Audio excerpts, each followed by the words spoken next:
Bank ಅಧಿಕಾರಿಗಳು ಎಲ್ಲೂ ಹೋಗೋಂಗಿಲ್ಲ, ಅವ್ರು ಯಾವುದೋ ಆರ್ಡರ್ ಇದ್ರೂ ಸೀಸ್ ಮಾಡೋಂಗಿಲ್ಲ ಅಂತ RBI ಸರ್ಕ್ಯುಲರ್ ಇರ್ಬೋದು, ನಮಗಂತೂ ಗೊತ್ತಿಲ್ಲ. ಒಟ್ಟಲ್ಲಿ ನಾವೇನು ತಿಳ್ಕೊಂಡಿದ್ದೀವಿ, second Saturday fourth Saturday bank ರಜಾ ಅಂತ. ಇವರು ಇದನ್ನು ಸೀಸ್ ಮಾಡಿದ ದಿನ ಬ್ಯಾಂಕ್ 4ನೇ ಶನಿವಾರ ಬಂತು. ಈ ಪ್ರಾಪರ್ಟಿ ಸೀಸ್ ಮಾಡಿರೋದು 4ನೇ ಶನಿವಾರ. ಆಮೇಲೆ ಅವ್ರಿಗೆ ಆದೇಶ ಕಾಪಿ ಏನಿದೆ, ಏನು ಯಾವ ಕೋರ್ಟು ಸರ್ ಅದಾಗಿದ್ದು, ಡಿಸ್ಟ್ರಿಕ್ಟ್ ಕೋರ್ಟಲ್ಲಿ ಅವರಿಗೆ ಆದೇಶ ಆಗಿದೆ. ಏನು ಅಂತ, ಪ್ರಾಪರ್ಟಿ ಸೀಸ್ ಮಾಡಿ ಅಂತ ಆದೇಶ ಕೊಟ್ಟಿದ್ದಾರೆ. ಈ ಆದೇಶದಲ್ಲಿ ಅವರು ಪ್ರಾಪರ್ಟಿ ಬ್ರೋಕನ್ ಮಾಡಿ ಅಂತ ಎಲ್ಲೂ ಕೊಟ್ಟಿಲ್ಲ, ಎಲ್ಲ ಬೀಗ ಹೊಡೀರಿ ಅಂತ ಎಲ್ಲೂ ಬರ್ದಿಲ್ಲ ಅದರಲ್ಲಿ. ಮಹಾಲಕ್ಷ್ಮ ಆಗ್ರೋ ಫುಡ್ಸು, ನನ್ನ ಹೆಸರು ಸತೀಶ್ ಅಂತ, ರಾಯಚೂರು. ಬ್ಯಾಂಕ್ನಲ್ಲಿ ಲೋನ್ ತಗೊಂಡಿದ್ದೀವಿ, ಇದೆಲ್ಲ ಆಗಿದೆ. ಅದ್ರ ಬಗ್ಗೆ ನಮ್ಮ ಚಂದ್ರಶೇಖರ್ ಡೀಟೇಲ್ಸ್ ಹೇಳ್ತಾರೆ. ಹೆಸರು ಚಂದ್ರಶೇಖರ್ ಅಂತ. ಯಾಕೆಂದರೆ ಅವರಿಗೆ ಸ್ವಲ್ಪ ಲ್ಯಾಂಗ್ವೇಜ್ ಪ್ರಾಬ್ಲಮ್ ಇರೋದ್ರಿಂದ ಇವರ ಪ್ರಾಪರ್ಟಿ ಸ್ಟೋರಿ ನನಗೆ ತಿಳಿದಿರೋ ಮಟ್ಟಿಗೆ ನಾನು ನಿಮಗೆ ಹೇಳೋಕ್ಕೆ ಇಷ್ಟಪಡ್ತೀನಿ. ಅವ್ರಿಗೆ ಯಾಕೆಂದರೆ ಸ್ವಲ್ಪ ಲ್ಯಾಂಗ್ವೇಜು ಕನ್ನಡ ಕರೆಕ್ಟಾಗಿ ಬರೋದಿಲ್ಲ, ನಾನು ಮಾತಾಡ್ತಾ ಇದ್ದೀನಿ. ಸರ್, ಇವರು ಲೋನ್ ತಗೊಂಡ್ಮೇಲೆ ಇವ್ರೇನು ಮಾಡ್ತಾರೆ, ಒಂದು 2-3 ವರ್ಷ ಇವರಿಗೆ ಅದ್ರ ಬಗ್ಗೆ ಗೊತ್ತಿಲ್ಲ. ಹೇಳಬೇಕು ಅಂದರೆ ರಿಯಾಲಿಟಿ ಕೇಸ್ ಏನಾಗಿದೆ, ಇದೇನು ಮಾಡ್ಬೋದು. ಯಾಕೆಂದರೆ 99% ಬ್ಯಾಂಕು ಸಂಸ್ಥೆ ಬಗ್ಗೆ ನಾನು ಯಾವುದೂ ಮಾತಾಡೋದಿಲ್ಲ. Bank is a very good. ಅದು ಯಾವುದೇ ಆಗಿರಲಿ, ನ್ಯಾಷನಲೈಸ್ ಬ್ಯಾಂಕ್ ಆಗಿರಲಿ, ಯಾವುದೇ ಇರಲಿ, ಅದರಲ್ಲಿ ಕೆಲಸ ಮಾಡ್ತಾರಲ್ಲ ಅಧಿಕಾರಿಗಳು, ಅವರಿಂದ ಆಗುವಂಥ ಮೋಸಕ್ಕೆ ಕೆಲವೊಂದು ಅಮಾಯಕರುಗಳು ಬಲಿಯಾಗ್ತಾರೆ ಅಧಿಕಾರಿಗಳಿಂದ. ನಾನು ಇಂಥ ಹೆಸರು ಹೇಳೋಕ್ಕೆ ಇಷ್ಟಪಡಲ್ಲ. ಅದೇನಾಗಿದೆ, ಇವ್ರಿಗೂ ಅದೇ ರೀತಿ ಒಂದು ಅನ್ವಯ ಆಗ್ಬಿಟ್ಟಿದೆ. ಇವ್ರು ಏನು ಮಾಡಿದ್ದಾರೆ, ಲೋನ್ ತಗೊಂಡಿದ್ದಾರೆ. ಸರ್ವೇ ಸಾಮಾನ್ಯ ನೋಟ್ ಬ್ಯಾನ್ ಆಯಿತು. ಅದರಲ್ಲಿ ಸರ್ವೇ ಸಾಮಾನ್ಯ ಎಲ್ಲರಿಗೂ ಏಟು ಬಿದ್ದಿದೆ. ಅದಾದಮೇಲೆ ಕೊರೋನಾ ಬಂತು. ಎಲ್ಲದ್ರೂ ಒಂದರಿಂದ ಇವ್ರು ಏನು ಮಾಡ್ತಾಯಿದ್ರು ಅಂದರೆ, ರೈತರಿಂದ ಭತ್ತನ ಖರೀದಿ ಮಾಡಿ ಗೌರ್ಮೆಂಟ್ಗಳಿಗೆ ಸಪ್ಲೈ ಮಾಡುವಂಥ ಕೆಲಸನ ಮಾಡ್ತಾಯಿದ್ರು. ಅವಾಗ ಕೆಲವೊಂದು ಪೇಮೆಂಟ್ಗಳು ಇವ್ರಿಗೂ ಸ್ಟಾಪ್ ಆಗೋಗಿ ಇವರು ತುಂಬ ತೊಂದರೆಗಳನ್ನ ಅನುಭವಿಸ್ತಾ ಇದ್ರು. ಇವ್ರು ಲೋನ್ ತಗೊಂಡು NPA ಆಗಿ ಅವ್ರು ನೋಟಿಸ್ ಕೊಟ್ಟ ನಂತರ ಇವ್ರು ಏನು ಮಾಡಿದ್ದಾರೆ, ಬ್ಯಾಂಕಲ್ಲಿ ಹೋಗಿ ರಿಕ್ವೆಸ್ಟ್ ಕೇಳಿದ್ದಾರೆ, ಸ್ವಾಮಿ ನನಗೆ 1-2 ತಿಂಗಳು ಟೈಮ್ ಕೊಡಿ, ನಾನು ಕಟ್ತೀನಿ ಅಂತ. ಅಂದರೆ ಬ್ಯಾಂಕ್ನವ್ರು ಏನು ಮಾಡಿದ್ದಾರೆ ಅಂದರೆ, ಇವರಿಗೆ ಲೋನ್ ಕೊಡುವಾಗ 8 ಕೋಟಿ ರೂಪಾಯಿ ಬೆಲೆ ಬಾಳುವಂಥ ಆಸ್ತಿಗೆ 50% ಅಂದರೆ 4 ಕೋಟಿ ಸಮಥಿಂಗ್ ಇವರಿಗೆ ಲೋನ್ ಕೊಟ್ಟಿದ್ದಾರೆ. ಇವರು ಈ 4 ಕೋಟಿ ಲೋನ್ಗೆ ಆಂಧ್ರದ ಗದ್ವಾಲ ಜಿಲ್ಲೆಯಲ್ಲಿ ಇರತಕ್ಕಂಥ 3 ಪ್ರಾಪರ್ಟಿ, ರಾಯಚೂರಲ್ಲಿ ಇರ್ತಕ್ಕಂಥ ಇದು ರೈಸ್ ಮಿಲ್ಲು, ಅದು ಒಟ್ಟು 4 ಪ್ರಾಪರ್ಟಿನ ಮಾರ್ಟ್ಗೇಜ್ ಮಾಡಿರ್ತಾರೆ. ಯಾರಿಗೆ? ಬ್ಯಾಂಕ್, ಯೂನಿಯನ್ ಬ್ಯಾಂಕಿಗೆ. ಅವ್ರು ಏನು ಮಾಡ್ತಾರೆ, ಒಂದು ಪ್ರಾಪರ್ಟಿನ ಸೇಲ್ ಮಾಡಿಬಿಡ್ತಾರೆ ಇಮಿಡಿಯೇಟ್ಲಿ ನೋಟಿಸ್ ಕೊಟ್ಟು. ಇವ್ರು ಏನು ಮಾಡ್ತಾರೆ, ಸತ್ತಿರೋರ ಮೇಲೆಲ್ಲ ನೋಟಿಸ್ ಕೊಟ್ಟು ಪ್ರಾಪರ್ಟಿನ ಸೇಲ್ ಮಾಡ್ತಾರೆ. ಇವರು ಅದನ್ನು DITಯಲ್ಲಿ ಚಾಲೆಂಜ್ ಮಾಡ್ತಾರೆ. DITಯಲ್ಲಿ ಇವರಿಗೆ ಕರೆಕ್ಟಾಗಿರೋ ದಾಖಲೆಗಳು ಏನಂದರೆ, ಬ್ಯಾಂಕ್ನವ್ರು ಮೊದಲಿಗೆ ತಪ್ಪು ಏನು ಮಾಡ್ತಾರೆ ಅಂದರೆ, ಇವರು ಯಾವಾಗ NPA 3 ತಿಂಗಳು ಕಟ್ಟಲಿಲ್ಲ ಅಂದ ತಕ್ಷಣ ನಮ್ಮ ಆಸ್ತಿಯ ದಾಖಲೆಗಳನ್ನ ನೀವು ಯಾವ ರೀತಿಯಲ್ಲಿ ಕೇಳಿದ್ರು ಯಾವ ಬ್ಯಾಂಕ್ನವರು ಕೊಡೋದಿಲ್ಲ. ಒಂದು ಸ್ಟೇಟ್ಮೆಂಟ್ ಕೊಡಿ ಅಂದರೂ ಕೊಡಲ್ಲ, ಒಂದು ದಾಖಲೆ ನಮ್ಮದು ಈ ಥರ ದಾಖಲೆ ಕೊಡಿ ಅಂದರೂ ಕೊಡಲ್ಲ. ಇವ್ರು ಏನು ಮಾಡಿರ್ತಾರೆ, ಲೋನ್ ತಗೊಳ್ಳುವಾಗ ಪ್ರತಿಯೊಂದಕ್ಕೂ ನಮ್ಮ ಹತ್ರ ಸಿಗ್ನೇಚರ್ ಮಾಡಿ ಇಟ್ಕೊಂಡ್ಬಿಡ್ತಿರ್ತಾರೆ. ಇದು ನಮಗೂ ಗೊತ್ತಾಗಲ್ಲ. ನಮಗೇನು ಲೋನ್ ಬೇಕು, ನಮಗೆ ಕೆಲಸ ಶುರು ಮಾಡಬೇಕು, ಒಂದು ಮನೆ ಕಟ್ಟಬೇಕು, ಈ ರೀತಿ ಉದ್ದೇಶದಿಂದ ನಾವು ಬಂದಿರ್ತೀವಿ. ಇಲ್ಲಿ ಇವ್ರು ಏನು ಟೈಪ್ ಮಾಡಿರ್ತಾರೆ ಅನ್ನೋದು ನಮ್ಗೆ ಗೊತ್ತಿರೋದಿಲ್ಲ. ಇದರಲ್ಲಿ ನಾವೆಲ್ಲದಕ್ಕೂ ಸೈನ್ ಮಾಡ್ತಾ ಇರ್ತೀವಿ, ಬಂದಿರ್ತೀವಿ. 3 ತಿಂಗಳು 90 ಡೇಸ್ ಆಯಿತಾ, ನಿಮ್ಗೆ ಇಮಿಡಿಯೇಟ್ಲಿ ನೋಟಿಸ್ ಕೊಡ್ತಾರೆ. ನೋಟಿಸ್ ಕೊಟ್ಟು ಆ ನೋಟಿಸ್ ಪ್ರಕಾರ ಇದಕ್ಕೆ ಏನು ಮಾಡಿದ್ದಾರೆ, ಬ್ಯಾಂಕ್ನಲ್ಲಿ ಒಂದು ರಿಕವರಿ ಟೀಮನ್ನು ಬೇರೆ ಇಟ್ಕೊಂಡಿದ್ದಾರೆ.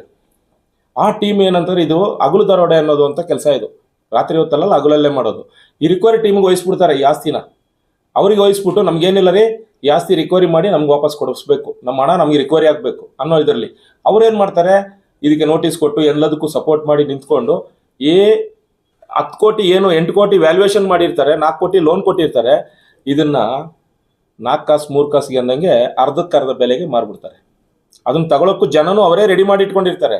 ಸುಮ್ಮನೆ ಕಾನೂನು ರೀತಿಯಲ್ಲಿ ನಾವು ನೋಡ್ರಿ ನೋಟಿಸ್ ಕೊಟ್ಟಿದ್ದೀವಿ, ನಿಮ್ಮ ಕಾನೂನು ರೀತಿಯಲ್ಲಿ ಮಾಡಿದ್ದೀವಿ, ಆ್ಯಕ್ಷನ್ ಮಾಡಿದ್ದೀವಿ, ಎಲ್ಲನೂ ಅವರೇ ಹೇಳ್ತಾರೆ. ಇದು ಯಾರಿಗೂ ಗೊತ್ತಾಗೋದಿಲ್ಲ, ಇದರ ಒಳ ಗುಟ್ಟುಗಳು ಇದ್ರ ಹಿಂದೆ ಬಿದ್ದವರಿಗೆ ಗೊತ್ತಿರುತ್ತೆ. ಹಂಗೆ ಇವರಿಗೆ ಪಾಪ ಆ ರೀತಿ ಆಗಿ ನೋಟಿಸು ಕೊಟ್ಟರು, ಎಲ್ಲನೂ ಮಾಡಿದ್ರು.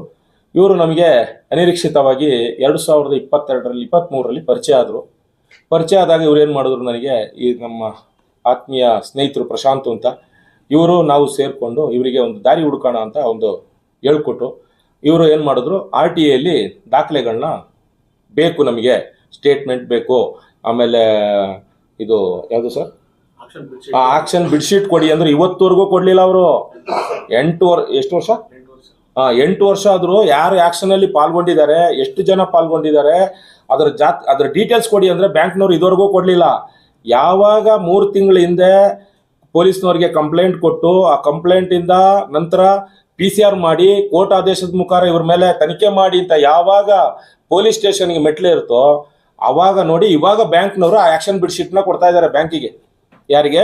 ಪೊಲೀಸ್ನವ್ರಿಗೆ ಕೊಡ್ತಾ ಇದ್ದಾರೆ. ಇದು ನೋಡಿ ಆಕ್ಷನ್ ಬಿಡ್ ಶೀಟ್. ಆ ಆಕ್ಷನ್ ಬಿಡ್ ಶೀಟ್ ಅಲ್ಲಿ ಕತೆ ಏನು ಹೇಳುತ್ತೆ ಅಂತಾರೆ, ಸರ್ವೇ ಸಾಮಾನ್ಯ ಕಂಪನಿ ಯಾವುದು ಸಪ್ತಗಿರಿ ಆಗ್ರೋ ಅಲ್ವಾ, ಪಾರ್ಟ್ನರ್ಶಿಪ್ ಡೀಡ್ ಅಲ್ಲಿ ಗಂಡ ಹೆಂಡತಿ ಮಗ ಸೊಸೆ ಸೇರ್ಕೊಂಡು ಒಂದು ಕಂಪ್ನಿ ಸೃಷ್ಟಿ ಮಾಡ್ತಾರೆ. ಅಲ್ಲಿ ಪರ್ಚೇಸಿಂಗ್ ಮಾಡೋದು ಆಕ್ಷನ್ ಅಲ್ಲಿ ಪರ್ಚೇಸ್ ಮಾಡ್ತಕ್ಕಂಥ ವ್ಯಕ್ತಿ ಯಾರು? ಇಂಡಿವಿಜುವಲ್. ಯಾರು? ತಿರುಪತಯ್ಯ ಅಂತಕ್ಕಂಥ ವ್ಯಕ್ತಿ. ಆ ವ್ಯಕ್ತಿ ಪರ್ಚೇಸ್ ಮಾಡ್ತಾರೆ. ಇವರು ಅದನ್ನ ಸೇಲ್ ನೋಟಿಸ್ ಯಾರಿಗೆ ಕೊಡ್ತಾರೆ ಅಂದ್ರೆ, ಸೇಲ್ ಸರ್ಟಿಫಿಕೇಟ್ ಅಲ್ಲ, ಸೇಲ್ ಸರ್ಟಿಫಿಕೇಟ್ ಬಂದು ಕಂಪನಿ ಕೊಡ್ತಾರೆ. ಅವಾಗ ಇವ್ರಿಗೆ ಕಂಪನಿ ಕ್ರಿಯೇಟ್ ಆಗಿರೋದಿಲ್ಲ, ಯಾವುದೇ ಕಾರಣಕ್ಕೂ ಆಗಿರೋದಿಲ್ಲ. ಬರೀ ಓನ್ಲಿ ಯಾರಲ್ಲಿ ಮಾಡಿದ್ರು ತಿರುಪತಯ್ಯ ಅನ್ನುವಂಥ ವ್ಯಕ್ತಿ ಪರ್ಚೇಸ್ ಮಾಡಿದ್ದಾನೆ. ದಾಖಲೆಲ್ಲ ಅವರೇ ಹೇಳ್ತಾರೆ, ನಾವು ಹೇಳೋದಿಲ್ಲ. ಅವರೇ ಇವಾಗ PCR ಆದಾಗ ಕೋರ್ಟಿಗೆ ಅವರೇ ಸಬ್ಮಿಷನ್ ಮಾಡುವಂಥ ಕೆಲಸ ಅವರೇ ಮಾಡ್ತಾರೆ, ನಾವು ಹೇಳ್ತಾ ಇಲ್ಲ ಇದನ್ನ. ಇವ್ರು ಏನು ಮಾಡ್ತಾರೆ, ಆಕ್ಷನ್ ಸೇಲ್ ಸರ್ಟಿಫಿಕೇಟನ್ನು ಕಂಪನಿ ಮೇಲೆ ಕೊಡ್ತಾರೆ. ಯಾವುದು? ಸಪ್ತಗಿರಿ ಆಗ್ರೋ ಫುಡ್ಸು ಅಂತ. ಸಪ್ತಗಿರಿ ಆಗ್ರೋ ಫುಡ್ಸು ಸೇಲ್ ಮಾಡಿದಾಗ ಪರ್ಚೇಸ್ ಮಾಡಿದಾಗ ಇರೋದಿಲ್ಲ. ಬೆಳಿಗ್ಗೆ ಪರ್ಚೇಸ್ ಮಾಡಿ ಅವ್ರ ಹೆಸರಿಗೆ ಏನು ಮಾಡ್ತಾರೆ ಅಂದರೆ, ಇವರು 1 ತಿಂಗಳ ನಂತರ ಈ ಸೇಲ್ ಸರ್ಟಿಫಿಕೇಟ್ ಇಶ್ಯೂ ಮಾಡಿದಾಗ ಕಂಪನಿ ಹೆಸರಲ್ಲಿ ಕೊಡ್ತಾರೆ ಆಗ್ರೋ ಫುಡ್ಸು ಅಂತ. ಇವರು ಕೇವಲ ಏನು ಆಕ್ಷನ್ ಬಿಡ್ ಮಾಡಿದಾಗ 10% ಬಿಡ್ ಅಮೌಂಟು ಕಟ್ಟಿರ್ತಾರೋ ಅಷ್ಟೇ ಅವ್ರದ್ದು ಬಂಡವಾಳ. ತಿರ್ಗಿ ಅದೇ ಕಂಪ್ನಿಗೆ ಏನು ಮಾಡ್ತಾರೆ ಅಂದರೆ, ಇವತ್ತು ಸರ್ವೇ ಸಾಮಾನ್ಯ ಒಬ್ಬ ವ್ಯಕ್ತಿ ಬ್ಯಾಂಕಿಗೆ ಹೋದರೆ ನನಗೆ ಒಂದು 2 ಲಕ್ಷ ಲೋನ್ ಕೊಡ್ರಿ ಅಂತ ಕೇಳಿದ್ರೆ ಬ್ಯಾಂಕ್ ಏನು ಕೇಳುತ್ತೆ? ನಿಂದು ಸ್ಯಾಲ್ರಿ ಸರ್ಟಿಫಿಕೇಟ್ ತಗೋಬಾ, ನಿಂದು 6 ತಿಂಗಳು ಸ್ಟೇಟ್ಮೆಂಟ್ ಕೊಡು, IT ಕೊಡು, ಪ್ರತಿಯೊಂದು ಕೇಳುತ್ತೆ. ಆದರೆ ಇವರಿಗೆ ಲೋನ್ ಯಾವ ರೀತಿ ಕೊಟ್ಟಿದ್ದಾರೆ ಅಂದರೆ, ಕಂಪನಿ ಸರಿಯಾಗಿ 1 ತಿಂಗಳೊಳಗೆ ಸೇಮ್ ಅದೇ ಕಂಪ್ನಿ ಮೇಲೆ ಲೋನ್ ಮಾಡಿಕೊಟ್ಟಿದ್ದಾರೆ. ಅದೇ ಕಂಪ್ನಿ ಮೇಲೆ ಲೋನು, ಅದೇ ಕಂಪ್ನಿ ಮೇಲೆ ಲೋನ್ ಮಾಡಿಕೊಟ್ಟು ಆವಾಗ ಬಂಡವಾಳ ಹಾಕಿರೋನ್ಗೆ ಎಷ್ಟು? ಕೇವಲ 25% ಬಂಡವಾಳ ಅಷ್ಟೇ. ಮಿಕ್ಕಿದೆಲ್ಲ ಕಂಪ್ನಿ ಬ್ಯಾಂಕೇ ಕೊಡುತ್ತೆ ಲೋನು. ಇವೆಲ್ಲ ಈ ಥರ ಮಾಡಿ ಅನ್ಯಾಯ ಆಗಿದೆ ಸ್ವಾಮಿ, ನಮಗೆ ನ್ಯಾಯ ಕೊಡಿಸಿ ಅಂತ ನಾವು PCR ಹಾಕಿದ್ದೀವಿ. ಆ PCR ನಂತರ ಅದರ ಮೇಲೆ FIR ಆಗಿದೆ. FIR ಆಗಿ ಇವ್ರೇನು ಮಾಡಿದ್ದಾರೆ, ಅದನ್ನು ಬೇಲ್ಗೋಸ್ಕರ ಓಡಾಡಿದ್ರು ಬ್ಯಾಂಕ್ನವರು ಮತ್ತು ಈ ಪರ್ಚೇಸರು ಎಲ್ಲರೂ ಸೇರಿಕೊಂಡು. ಇವಾಗ ಹೈಕೋರ್ಟಲ್ಲಿ ಪೆಂಡಿಂಗ್ ನಿಂತಿದೆ ಅದು ಬೇಲು. ಅವರು ಸ್ಟೇ ಆಡಿದ್ದಾರೆ 4 ಜನ, ಬ್ಯಾಂಕ್ನವರು ಹಾಕ್ಕೊಂಡಿದ್ದಾರೆ. ಇವಾಗ ಏನಾಗಿದೆ ಅಂತಂದರೆ, ಯಾವ ಸ್ಟೇಜಲ್ಲಿದೆ ಸರ್? ತನಿಖೆ ಇನ್ವೆಸ್ಟಿಗೇಷನಲ್ಲಿದೆ. ಆಮೇಲೆ ಮೇಯ್ನ್ ಏನಪ್ಪ ಅಂದರೆ, ಈ ಆ್ಯಕ್ಷನ್ ಬಿಡ್ ಶೀಟನ್ನು ಈ ತನಿಖೆಯಲ್ಲಿ ಕೊಟ್ಟಿದ್ದಾರೆ. ಇಬ್ಬರು ಆ್ಯಕ್ಷನ್ ಮಾಡಿದ್ದಾರೆ, ಬಿಟ್ ಮಾಡಿದ್ದಾರೆ ಅಂತ. ಅಲ್ಲಿ ಎಲ್ಲೂ ಅವರು ಇನ್ನೊಂದು ಏನು ಮಾಡಿದ್ದಾರೆ ಅಂದರೆ, ಮಿಷನರಿಗಳು, ಪ್ಲಾಂಟರಿ ಮಿಷನರಿಗಳನ್ನ ಯಾವುದನ್ನು ಅವರು ಅದಕ್ಕೆ ನೋಟಿಸು ಕೊಟ್ಟಿಲ್ಲ, ಏನೂ ಮಾಡಿಲ್ಲ. ಅದನ್ನು ಒಳಗಡೆ ಇದ್ದ ಮಿಷನರಿಗಳು ಹೆಚ್ಚು ಕಮ್ಮಿ 1.5-2 ಕೋಟಿ ರೂಪಾಯಿ ಮಿಷನರಿನೂ ಮಾರಿದ್ದಾರೆ. ಜಾಗ ಎಷ್ಟು? 4 ಕೋಟಿ ಬರ್ಬೋದು. ಆಮೇಲೆ ಆ ಜಾಗ ಎಷ್ಟು ವ್ಯಾಲ್ಯೂಯೇಷನ್?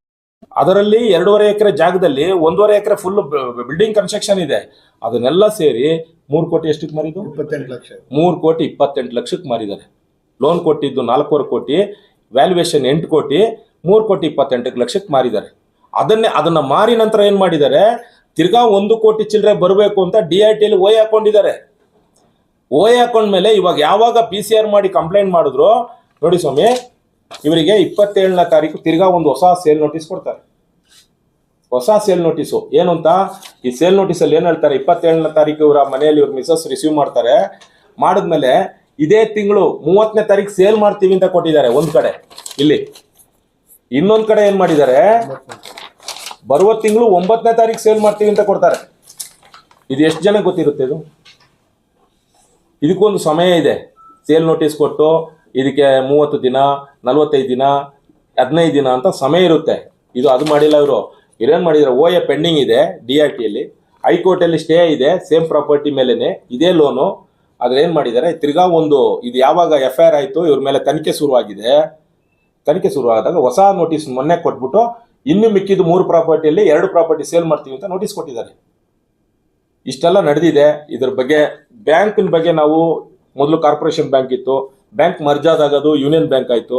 ಯೂನಿಯನ್ ಬ್ಯಾಂಕ್ ಆಗಲಿ ಕಾರ್ಪೊರೇಷನ್ ಬ್ಯಾಂಕ್ ಆಗಲಿ ಯಾವುದೇ ಬ್ಯಾಂಕನ್ನ ನಾವು ಎಲ್ಲೂ ಕೆಟ್ಟದಾಗಿ ಮಾತಾಡಲ್ಲ. ಆ ಬ್ಯಾಂಕ್ನಲ್ಲಿ ಇರ್ತಾರಲ್ಲ ಕೆಲವೊಂದು ಅಧಿಕಾರಿಗಳು, ಅವರಿಂದ ಇಡೀ ಸಂಸ್ಥೆಗೆ ಕೆಟ್ಟ ಹೆಸರು. ಇದನ್ನ ಮೇಲಾಧಿಕಾರಿಗಳು ಎಚ್ಚೆತ್ಕೊಂಡು ದಯವಿಟ್ಟು ಅನ್ಯಾಯ ಆಗಿ ಅವರಿಗೆ ನ್ಯಾಯ ಕೊಡಿಸ್ಬೇಕು. ಅವರು ಇವಾಗಲೂ ದುಡ್ಡು ಕಟ್ಟಕ್ಕೆ ರೆಡಿ ಇದ್ದಾರೆ. ಸಾರ್ವಜನಿಕ ಹಣ, ಅದು ಪಬ್ಲಿಕ್ ಮನಿ. ಆ ಪಬ್ಲಿಕ್ ಮನಿ ಮೋಸ ಮಾಡ್ತೀವಿ ಅಂತ ಅವರೆಲ್ಲೂ ಹೇಳಿಲ್ಲ. ಅವ್ರು ಕಟ್ಟಕ್ಕೆ ರೆಡಿ ಇದ್ದಾರೆ. ಎಲ್ಲರಿಗೂ ತೊಂದರೆ ಆಗಿದೆ, ಇಲ್ಲ ಅಂತ ಹೇಳಿಲ್ಲ. ಆದರೆ ದಯವಿಟ್ಟು ಅವರಿಗೆ ಒಂದು ಅನುಕೂಲ ಮಾಡಿಕೊಡಿ. ಇದನ್ನ ತನಿಖೆ ಆಗಲಿ, ಇದನ್ನ ಉನ್ನತ ಮಟ್ಟದಲ್ಲಿ ತನಿಖೆ ಆಗಬೇಕು. ಇದರಲ್ಲಿ ಯಾರ್ಯಾರು ಶಾಮೀಲಾಗಿದ್ದಾರೆ, ಯಾರ್ಯಾರು ಇದಕ್ಕೆ ಸಪೋರ್ಟ್ ಮಾಡಿದ್ದಾರೆ, ಅವರು ಎಲ್ಲ ಜಾತಕ ಹೊರಗಡೆ ಬರಬೇಕು ಅಂತ ತಮ್ಮ ಮಾಧ್ಯಮ ಮಿತ್ರಗಳ ಜೊತೆಗೆ ಸತೀಶ್ ಅವರ ಪರವಾಗಿ ನನಗೆ ಈ ವಿಷಯ ಬಗ್ಗೆ ತಿಳಿದಿರೋದ್ರಿಂದ ನಿಮ್ಮಲ್ಲಿ ಕೈ ಮುಗಿದು ಕೇಳ್ಕೊತಾ ಇದ್ದೀನಿ.